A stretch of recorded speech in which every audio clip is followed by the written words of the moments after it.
Sir, ഇപ്പോൾ നമ്മുടെ AICC Sonia Gandhi, Rahul Gandhi ഒക്കെ കോൺഗ്രസിനെ സംസ്ഥാനങ്ങളിലേക്ക് ഭരണത്തിൽ കൊണ്ടുവരാനായിട്ട് ഒരു സുനിൽ കനഗോലു എന്ന് പറഞ്ഞ് അവരുടെ ആശയങ്ങൾ എങ്ങനെ വിജയത്തിലേക്ക് വരാം, സ്ട്രാറ്റജി, അതെ, അങ്ങനെ സ്ട്രാറ്റജികൾ എന്തൊക്കെയാണ് എന്ന് അവർക്ക് പറഞ്ഞു കൊടുക്കുന്ന വ്യക്തിയാണല്ലോ. അപ്പോൾ അദ്ദേഹം ഇപ്പോൾ കണ്ടെത്തിയിരിക്കുന്നത് ഈ DCCയുടെ പ്രസിഡന്റുമാരെ KPCC പ്രസിഡന്റിനെ ഒക്കെ മാറ്റണം, തദ്ദേശ ഇലക്ഷന് മുമ്പ് തന്നെ മാറ്റണം എന്നൊരു റിപ്പോർട്ട്.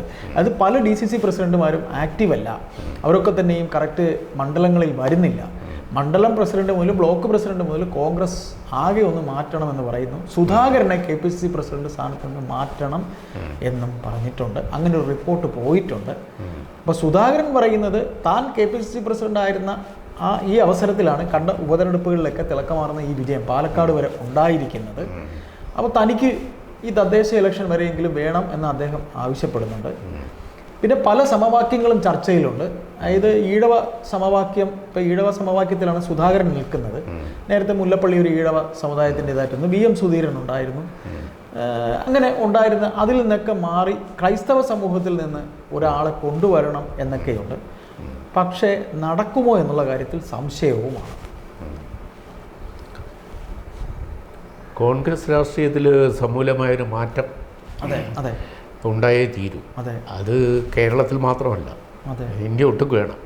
പക്ഷെ കേരളത്തിൽ ഇപ്പോൾ വേണം എന്ന് പറയാൻ കാരണം കേരളത്തിൽ 2 തെരഞ്ഞെടുപ്പുകൾ ആസന്നമായിരിക്കുന്നു. ഒന്ന് അടുത്ത വർഷത്തെ നിയമസഭാ തെരഞ്ഞെടുപ്പ്, അതിനു മുമ്പ് വരാൻ പോകുന്ന ഈ വർഷം തന്നെയുള്ള പ്രാദേശിക പഞ്ചായത്ത്, കോർപ്പറേഷൻ, ഇലക്ഷനുകൾ. അപ്പോൾ ഈ മുനിസിപ്പൽ തെരഞ്ഞെടുപ്പിന് മുമ്പ് തന്നെ കോൺഗ്രസ് നേതൃത്വത്തിൽ മാറ്റം ഉണ്ടാകണമെന്നാണ് കോൺഗ്രസിൻ്റെ തന്ത്രശാലികൾ അതിൻ്റെ നേതൃത്വത്തെ അറിയിച്ചിരിക്കുന്നത്, കേന്ദ്ര നേതൃത്വത്തെ. അങ്ങനെയാണ് കേരളത്തിൽ KPCC നേതൃത്വം ഇന്നത്തെ നിലയിൽ പരാജയമാണോ എന്നൊരു വിലയിരുത്തൽ വരും. അപ്പോൾ KPCC പ്രസിഡന്റ് K സുധാകരനും പ്രതിപക്ഷ നേതാവ് VD സതീശനും തമ്മിൽ ഒരു യോജിപ്പുമില്ല. അതങ്ങനെ തന്നെ റിപ്പോർട്ട് പോയിരിക്കുന്നത്. അവർ തമ്മിൽ ഉള്ള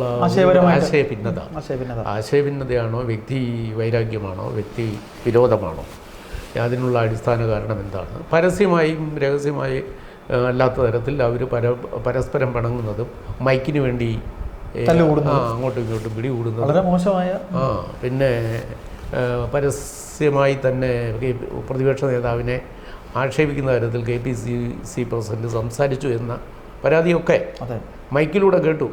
ആ പരാതി, ഇങ്ങനെയൊക്കെയുള്ള വിവാദങ്ങൾ പലപ്പോഴും ഉണ്ടായിട്ടുണ്ട്.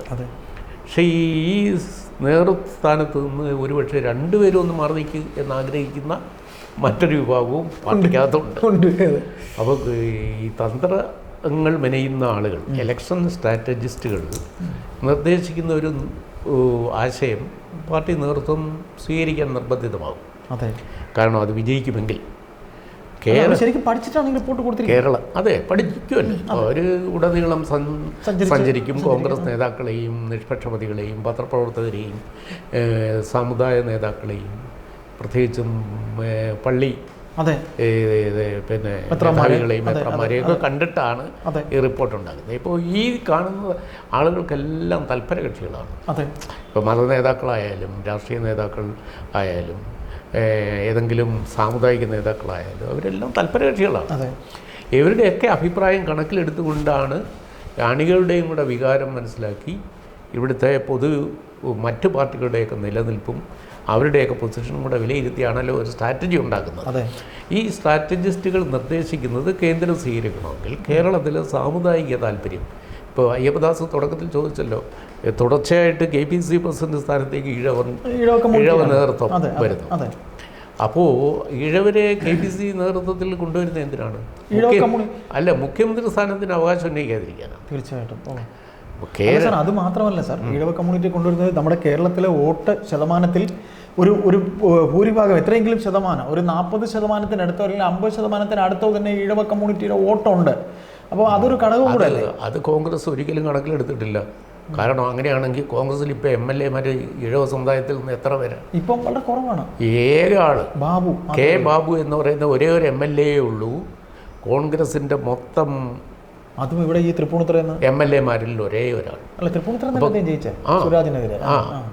അപ്പോൾ അങ്ങനെയാണെങ്കിൽ സംസ്ഥാന ഭരണം കിട്ടിയാൽ കോൺഗ്രസിൽ നിന്ന് എത്ര ഈടുവരെ മന്ത്രിയാക്കും? ബാബു കഴിഞ്ഞാൽ പിന്നെ ഒരാളെ ഉണ്ടാവും എടുക്കാൻ. അടൂർ പ്രകാശ് MP ആയിപ്പോയി. ഇതല്ലേ അവസ്ഥ? ഉമ്മൻചാണ്ടി മന്ത്രിസഭയിൽ അടൂർ പ്രകാശും കെ ബാബു മന്ത്രി. ഈ അവസ്ഥാവിശേഷം നിലനിൽക്കെ നിയമസഭയിലേക്ക് മത്സരിക്കാത്തത് കൊണ്ടല്ല. ലിജു മത്സരിച്ചിരുന്നു, വേറെയും ആളുകൾ. അപ്പോൾ ഒന്നീ തോൽക്കുന്ന സീറ്റിൽ കൊടുക്കും, ഇല്ലെങ്കിൽ കോൺഗ്രസ്സുകാർ തന്നെ തോൽപ്പിക്കും. ഇതാണ് കോൺഗ്രസിൻ്റെ ചരിത്രം. കോൺഗ്രസിനെ പലപ്പോഴും തോൽപ്പിച്ചിട്ടുള്ളത് കോൺഗ്രസ്സുകാരാണ്. ഉമ്മൻചാണ്ടിക്ക് തുടർഭരണം കിട്ടാവുന്ന ഒരു രാഷ്ട്രീയ സാഹചര്യം ഉണ്ടായിരുന്നപ്പോൾ കോൺഗ്രസ്സിലുള്ള നേതാക്കൾ തന്നെ ചിലർ പാലം വലിച്ച് 17 സീറ്റിൽ തോറ്റു. 17 സാധ്യതാ സീറ്റിൽ തോറ്റു. അതുകൊണ്ടാണ് രണ്ടാമത് ഉമ്മൻചാണ്ടി മുഖ്യമന്ത്രിയാകാഞ്ഞത്. അതിൻ്റെ അവസ്ഥയുണ്ട്. അതെ, അങ്ങനെയാണ് പിന്നെ പിണറായി വിജയൻ വീണ്ടും മുഖ്യമന്ത്രിയായത്. അതെ. അപ്പോൾ ഈ കോൺഗ്രസിൻ്റെ ചരിത്രത്തിൽ ഇങ്ങനെ കുതുകാൽ വെട്ടും കാലുവാരലും ഗ്രൂപ്പ് കളി എല്ലാ കാലത്തും ഉണ്ട്. അപ്പോൾ സാർ പറഞ്ഞു വന്നത് ഈഴവ കമ്മ്യൂണിറ്റിയെ പിന്നെ അവരുടെ കോൺഗ്രസ്സിലെ പല നേതാക്കളുടെയും വിശ്വാസം ഈഴവരെല്ലാം CPM-കാരാണ്. ഈഴവർക്ക് വലിയ അധികാര പ്രാതിനിധ്യം കോൺഗ്രസ് കൊടുക്കേണ്ടതില്ല. കാരണം അണികൾ മുഴുവൻ CPM-ലാണ്. പിന്നെ വയലാർ പിന്നെ VM സുധീരനും പോലെയുള്ള സമുദായത്തിലെ ഈ കോൺഗ്രസ് നേതാക്കൾ, കെ സുധാകരൻ പിൽക്കാലത്ത് വന്ന ആളാണ്. അപ്പോൾ ഇങ്ങനെ കുറേ ആളുകളുണ്ട്. അവർ നേതൃത്വത്തിലുണ്ടെങ്കിലും അണികൾ കുറവാണ്. അയ്യപ്പദാസ് സൂചിപ്പിച്ച പോലെ അതുകൊണ്ടൊരു ക്രിസ്ത്യൻ നേതാവ് വരട്ടെ ഉമ്മൻചാണ്ടിക്ക് ശേഷം. അങ്ങനെയാണെങ്കിൽ KC ജോസഫ് ആയിരിക്കും പലരുടെയും മനസ്സിലിരിക്കുന്നത്. KC ജോസഫിനൊക്കെ ഇനി കഴിയുമോ സാർ? കഴിയാത്തത് എന്താ? ഒരു ഉമ്മൻചാണ്ടിയുടെ ഒരു അനിയനെ പോലെ ആയിരുന്നല്ലോ. നല്ലൊരു മന്ത്രിയായിരുന്നു. ചെറുപ്പത്തിലൊക്കെ കണ്ടാൽ ഉമ്മൻചാണ്ടിയുടെ രൂപം തന്നെ. അല്ല, ഉമ്മൻചാണ്ടിയുടെ വലങ്കൈ തന്നെ ആയിരുന്നു. നല്ലൊരു മന്ത്രിയുമായിരുന്നു. നല്ല വ്യക്തിത്വമാണ്. ആള് വളരെ സൈലന്റ് ആണ്. തീർച്ചയായിട്ടും അദ്ദേഹം വലിയ പേരുദോഷമൊന്നും ഉണ്ടാക്കിയിട്ടില്ല. അതെ. അപ്പോൾ KC ജോസഫ് ഉണ്ട്, അങ്ങനെ പലരും ഉണ്ട്. അപ്പോൾ സാർ ആന്റണി ഉണ്ട്, ബെന്നി ബെഹനാനുണ്ട്. ബെന്നി ബെഹനാൻ ഇവരൊക്കെ പാർലമെന്ററി വർക്കിലാണല്ലോ. എന്നാലും ആന്റണിയുടെ പേര് കേൾക്കുന്നുണ്ടെന്നാണ് പറയുന്നത്. അത് KBC പ്രസിഡന്റ് സ്ഥാനത്തേക്ക് പലരും വരാം. ആ തരത്തിൽ ക്രിസ്ത്യൻ വിഭാഗത്തിൽ നിന്ന് കോൺഗ്രസ് നേതാക്കൾ ഇല്ലാത്തതുകൊണ്ടല്ല, അവർ ധാരാളം നേതാക്കളുണ്ട്. ഈ നേതാവിനെ സുധാകരനെ മാറ്റിയാൽ സുധാകരനേക്കാൾ മെച്ചപ്പെട്ട ഒരാളെ കൊണ്ടുവരണം തലസ്ഥാനത്ത്. പക്ഷേ ഈ സമയത്ത് മാത്രമല്ല സുധാകരനെ മാറ്റാൻ പറ്റില്ല, അത്ര എളുപ്പമല്ല. അതേ സമയത്ത് സോണിയാഗാന്ധിയുടേതാണ് ഹൈക്കമാൻഡിൻ്റെ നിലയിലുള്ള അന്തിമ വാക്യം. അപ്പോൾ അവർ മാറണം സുധാകരൻ എന്ന് പറഞ്ഞാൽ മാറിയേ പറ്റൂ. പക്ഷേ പിന്നെ സുധാകരൻ എന്ത് ചെയ്യും?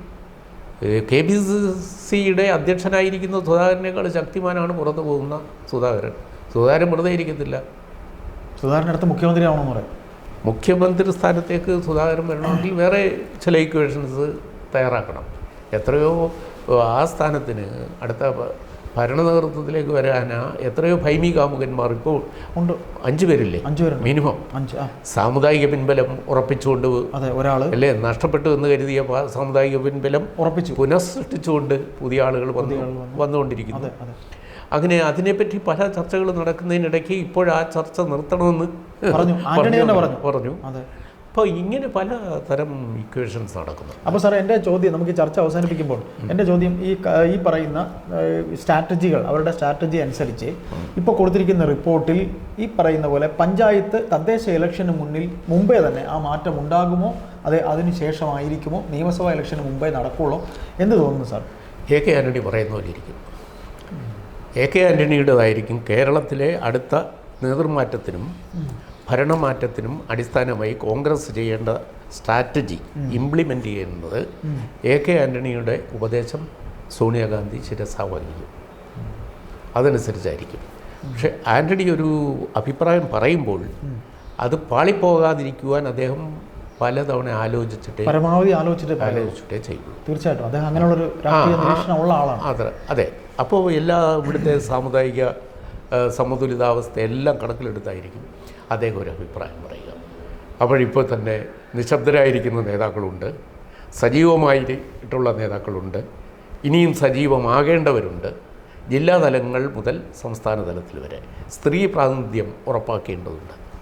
സ്ത്രീകൾ കൂടുതലായിട്ട് പാർട്ടിയിലേക്ക് വരേണ്ടതുണ്ട്. സ്ത്രീകൾ പലരും മോഹഭംഗം ബാധിച്ച് പാർട്ടി വിട്ടുപോയവരുണ്ട്. ചിപ്സ് ഉണ്ടാക്കി വിറ്റും അച്ചാറുണ്ടാക്കി കഴിയുന്ന നേതാക്കൾ വരെയുണ്ട്. അത് സംസ്ഥാനത്ത് ഉന്നതമായ പദവികൾ വഹിച്ചതിന് ശേഷം അല്ലേ? ഇപ്പോൾ ഞാൻ ആരെയാണ് ഉദ്ദേശിച്ചതെന്നൊക്കെ അറിയാമല്ലോ. അപ്പോൾ അങ്ങനെയൊക്കെയുള്ള ആളുകളെയൊക്കെ കണക്കിലെടുത്തായിരിക്കും ആൻ്റണി തന്നെയും ഒരു അന്തിമ അഭിപ്രായം പറയുക. അതനുസരിച്ചായിരിക്കും കേരളത്തിൽ കോൺഗ്രസിൽ സമീപഭാവിയിൽ എന്തെങ്കിലും മാറ്റം വരാം.